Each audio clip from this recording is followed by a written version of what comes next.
everyone, I'm Bee. Welcome back to Read and Roam.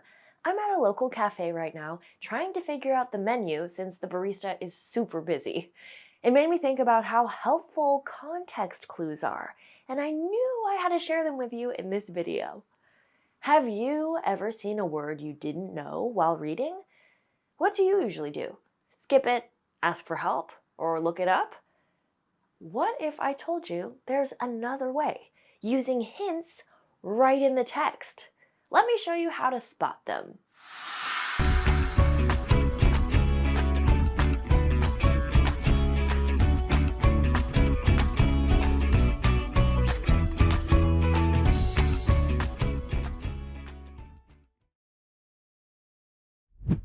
So what are these hints?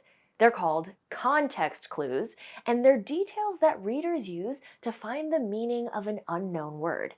Usually we find them in the same sentence as the new word, or in a sentence nearby.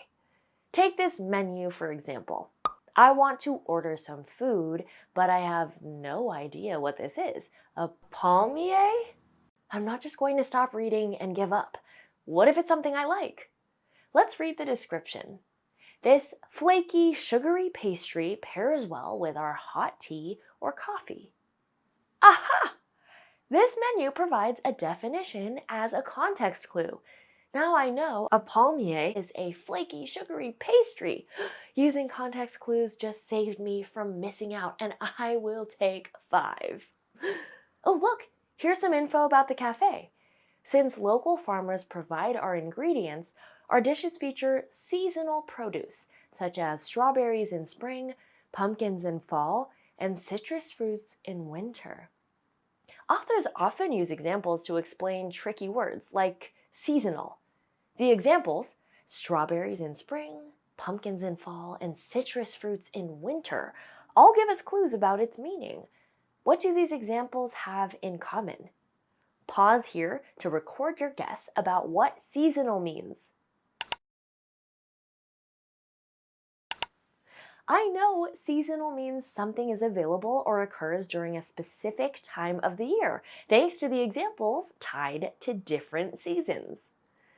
Non-fiction texts, like menus, give us clear context clues. But what about stories? Let's head back to the studio to explore how authors use context clues in their storytelling. Fiction authors also write context clues, like definitions and examples, but they might not be as obvious to find. Take this sentence. As Jack hoisted the bucket out of the well, he struggled to keep pulling it up since his arms were so tired. An unknown word here is hoisted. Let's break it down. Even if we don't know its meaning, we can start by figuring out what type of word it is. Does hoist seem like a thing, an action, or is it describing something? Since Jack is doing it to the bucket, that means it's an action word, also called a verb. Now let's search for a clue in the text that might also relate to an action. Can you spot a phrase that tells us what hoisted means? The phrase, "he struggled to keep pulling it up," is our clue. Go ahead and underline this clue in your guided notes. This part of the sentence tells us what hoisted means. It refers to the bucket, and what is Jack doing to it? Pulling it up. So, hoist means to pull something up. The author gave us that definition later in the sentence. But let's think a little deeper. Why do you think the author added that Jack was struggling to pull it up? How does that detail help us understand the word hoisted better?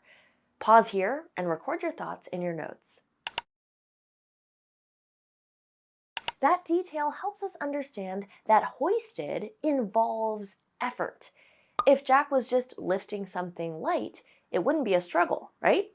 This clue tells us hoisting is about lifting something heavy. See how context clues can give us more than just a definition? They can also help us understand what's happening and why the author chose those words. Sometimes fiction authors use examples in their context clues too. Check out this text. As the knight prepared for her quest, she stuffed her bag with provisions, sandwiches wrapped in cloth, a container of water, a small sack of apples, and some climbing gear. She was ready for the challenge ahead. An unknown word here is provisions. What do we know about it?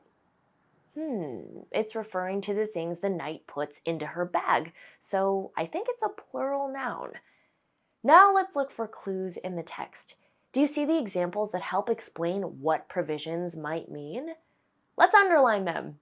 Here we see the examples: sandwiches, water, apples, and climbing gear. At first, I thought provisions might just mean food because of examples like sandwiches, water, and apples, things that someone might pack to eat. But then I noticed climbing gear on the list, and that doesn't fit with food. Let's think about all of the examples we've underlined. Pause here and record what you think provisions could mean. Since items like food and tools are listed, provisions must be supplies in general that someone would need for a trip or adventure. Provisions can include food, but can also include things like tools or equipment. The examples the author provided helped us figure that out. In fiction, authors use context clues in stories to keep readers engaged. Instead of stopping to explain every tricky word, they weave in details so we can understand the vocabulary and keep enjoying the story. Today, we learned that context clues are details that readers use to understand the meaning of words. To find context clues, we think about what we already know about the word and check nearby sentences for common types of context clues, like definitions and examples. Before we wrap up for the day, it's important to know that sometimes you might not find a helpful context clue, and that's okay. But it's always worth checking the nearby text first before asking for help or looking a word up. Knowing how to use context clues makes reading smoother and can build your confidence and independence as a reader. So, next time you find a word you don't know, challenge yourself to find those context clues. Remember, where there are words, there's a world to explore. I'll see you next time. Hey, hey.